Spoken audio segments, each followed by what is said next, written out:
เป็นจ้างซอแล้วไปยังว่าอาทิตย์จ้างซอบอกพอเลี้ยงปากคือว่าที่อยู่ห้าเมื่อตั้งกอนะ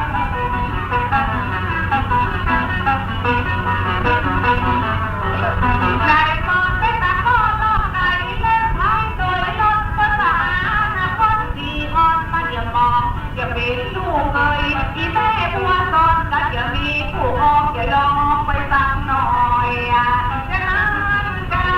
นายเขาว่าพ่อใจนี่มันมีหลายอย่างนี่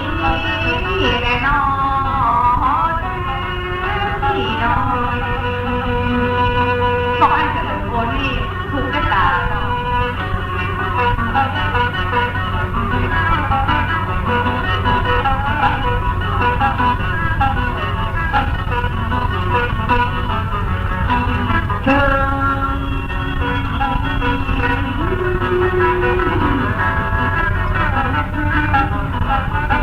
พ่อน้องสีอ่อนตัวเขาเป็นสาวสีตัวกระตึงมีกิริยามารยาทจะได้ให้บุญมีเงินสัก10,000 บาทให้แก่ลูกมาฝากชื่อมาเป็นของเดี๋ยวได้มีเสื้อเมื่อชดแต่เมีก็ตอบหมูน้อยอยู่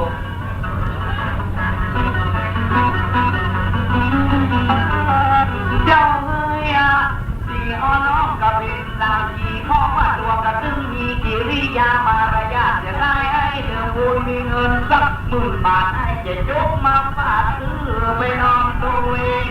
ขับลิ้มให้ก็มีนึ่งเก่ามาเป็นอ้อมหัวเจ้ามาเป็นคำเต็มคุยไปที่ไหนให้ก็เอาไปด้วยมันเป็นคำเพลงช่วยเพื่อโวยโอ้ฮะมาว่ะมีคำนี้จริงนะ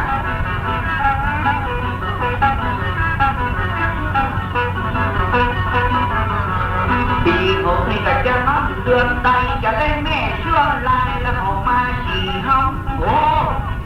มานอนเลยกันเนื้อเจ้ามาเป็นผู้เฝ้าน้อง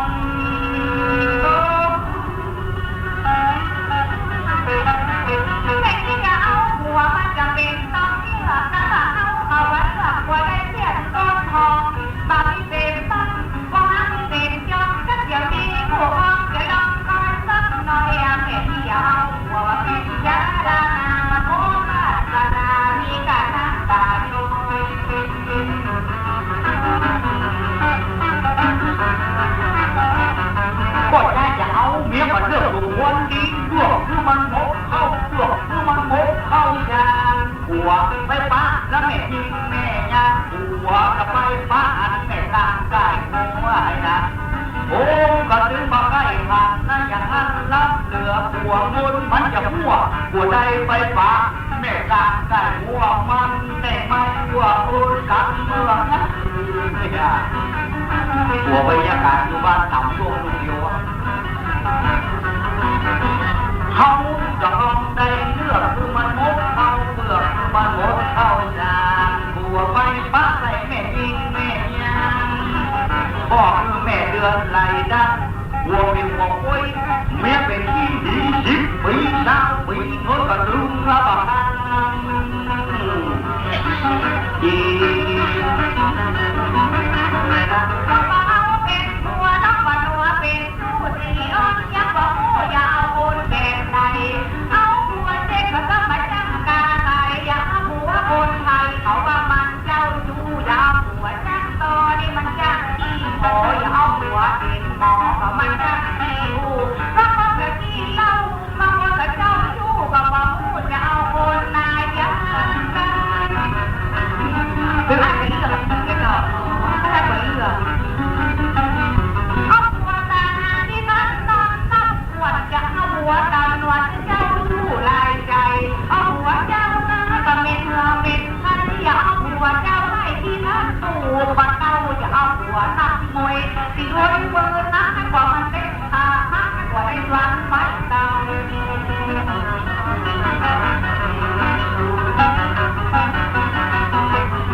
อย่างใดมันก็ดึงบ่ได้อย่างใดมันจะมั่งอ่ะ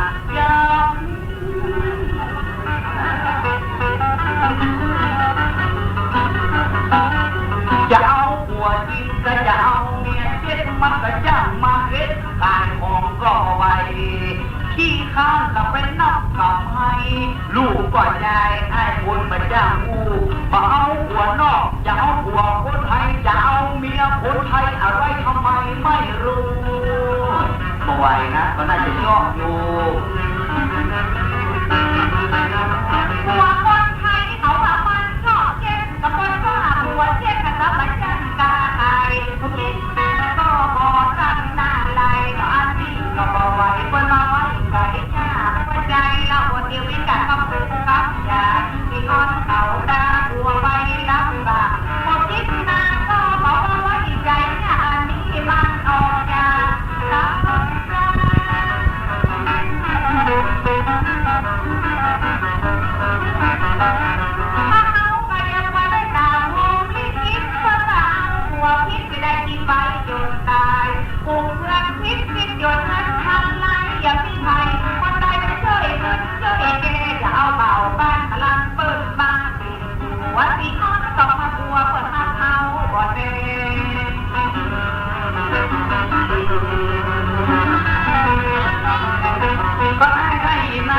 จะวังสิที่จะพูดดูวิสกี้สูบบุหรี่ตองขาว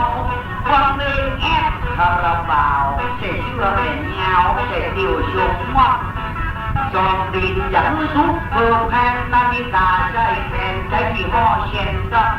ขึ้นรถพวกเอาเงินชันหมดก็พูดว่ารักวิกก่อนโกไปอายุ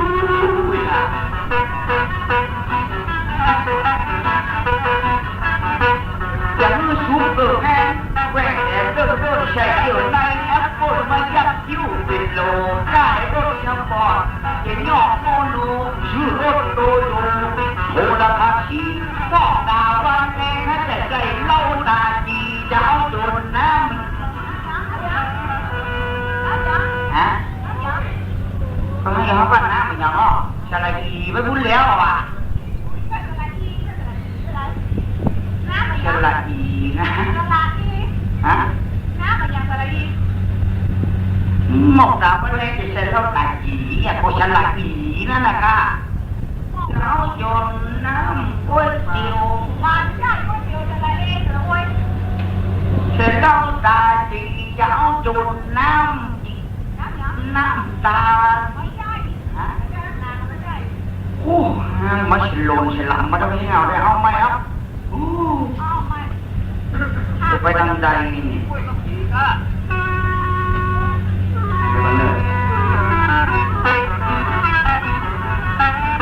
ก็ได้ตัวนายจะผู้ชาวบ้านเก่งที่จะผู้ดูวิชาที่ชูลีดองข้าววางเป็นเอ็นคราบาวใส่เสื้อแขนยาวและหนุ่มเดี่ยวชงวัดกองตีนยังรุกเกินแทนนาฬิกาใจแทนใจห่อเช่นกันขึ้นรถพวกแห่งชันมันก็ผู้รักปิดปอดโบไฟไอสบายจะรู้สึกเกือบแพนและแหวกแดนเดินใช่เที่ยวในแอมเปิดยักษ์คิ้วเป็นลมได้รถยังปอดอาจจะยอกตะโมโนก็จะชื่อโตโยโอนะครับชีหมอกนะว่าแม่จะใจเต้าตาจีเขาจะว่าเกจีรถโดยก้นลุงเฮ้ใช่เว้ยมันนานไปตั้งน้ำตั้งเนื้อมันเป็นลายเนี่ย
เอาที่แต่ข้าถึงบอกว่า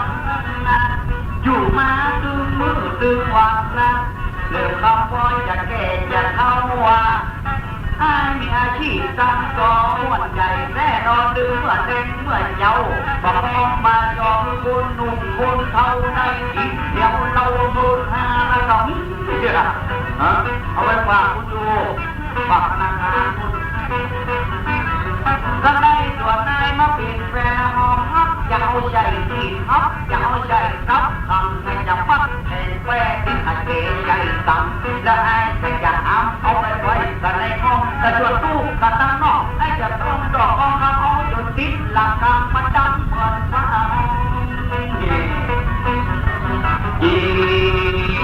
จะรู้จะไปยัง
ดึงวันนี่มึงดึงมาช่วยคนเดียวมึงจะเสือกอ่ะช่วยอันยัง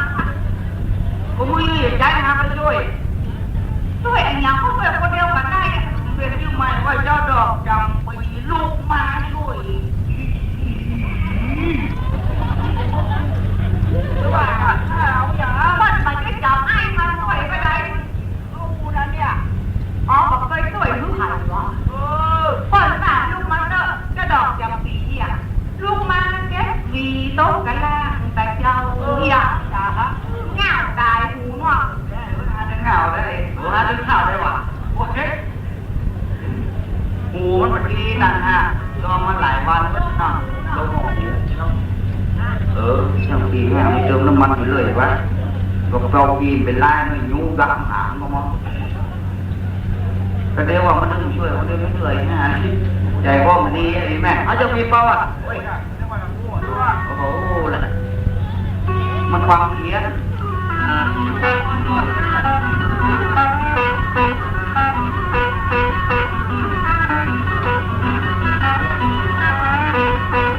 เรื่องคนกับพี่น้องสี่อ่อนบอกคือมันกันนี่นอนละเมื่อละก่อนมันรู้ว่าตุยแล้วเขาว่าแก่กับเขาว่าดูมาเขาว่าเมาว่าลูกมุยแบกวางกับมุยเข้าแค่ถึงลุงอ่ะกันได้ละอีน้องสี่อ่อนไอ้มาไม่ควรนอนจะเอาไปอยู่กลางโต๊ะเอาไว้หัวเขามันเลือกโอ่งโป่งเอากันไปโอ่งตอนตูไอ้ตั้งเดี๋ยวนะตัวนั้นจะบอกกันว่าได้นาทีอ่อนนอนเน่าจะเอาตีเจ้าหน้าเฝ้าหัวโตนจะตีขาดเขาแน่ๆทำมาจุดให้จะตีก็มันก็กระเอากรรมการให้จะเปลี่ยนแต่ยืมไม่ฟังลาไปโวยลูกมาดอกแต่เมื่อหาเมื่อจะไอ้เนี่ยลูกบอกตามแม่มาสอนไปโอ้กินจับให้ไหมล่ะกินเนี่ยมันจะกลางหมดเลยว่ะนี่ใครจะไปว่านะโอ้มาดีเนี่ยรอมาถึงวันนั่งเอาไปดูออกอีกเลยดูออกโอ้นะวันดีๆเอาว่าเปลี่ยนชื่อใหม่ว่าผู้หลับมันโอ้ยลูกมาลูกมา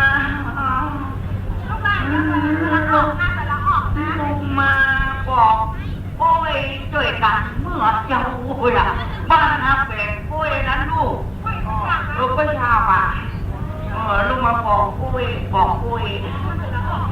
นั่นละออกก็คือละโอ้ยนี่นะมันดูช่วยไปหาข้างนอกต้องบีดีปากเบาบี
แต่พอไป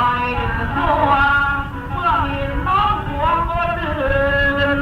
แต่กระดูกหัวคืนให้มานอนกลางคืนจะเงี้ยวใจจะลิ้นไหมอีกบ้างเมื่อที่อ่อนน้อยเล่นตามยอมตามบ้านแต่ข้ามบุญคนนั้นบรุนใหญ่ที่หูมันกันนาที่ตามันกันไหลบดเดียวมันใหญ่แต่ก่อนมันน้อยแต่ก่อนโป่งหอมไรอีกย้อยตั้งแต่มึงมีมันจุดมึยฮะจะลุยเ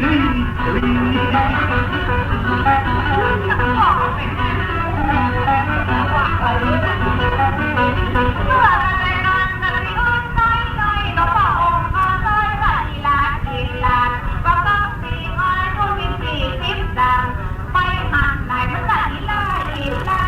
หันตันมาแล้วก็ตึงจากมือตามันก็ตึงเกินจะมีแต่ติดหน้าตั้งแต่อันนั้นก็ต้องลบเต้าหน้ามันเลยบาดแย่บาดอย่าเลยโอ้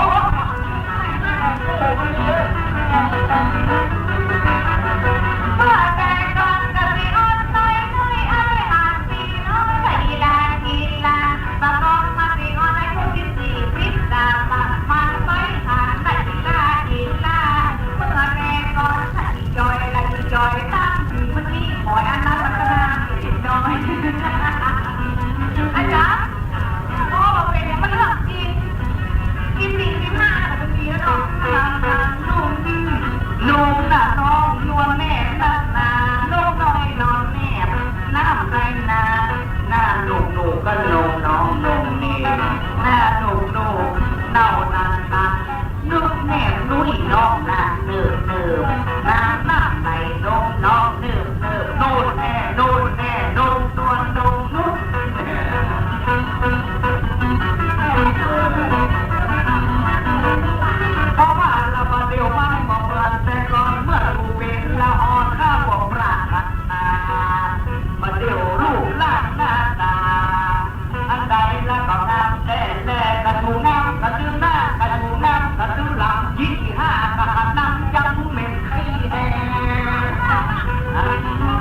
จ้าของไผ่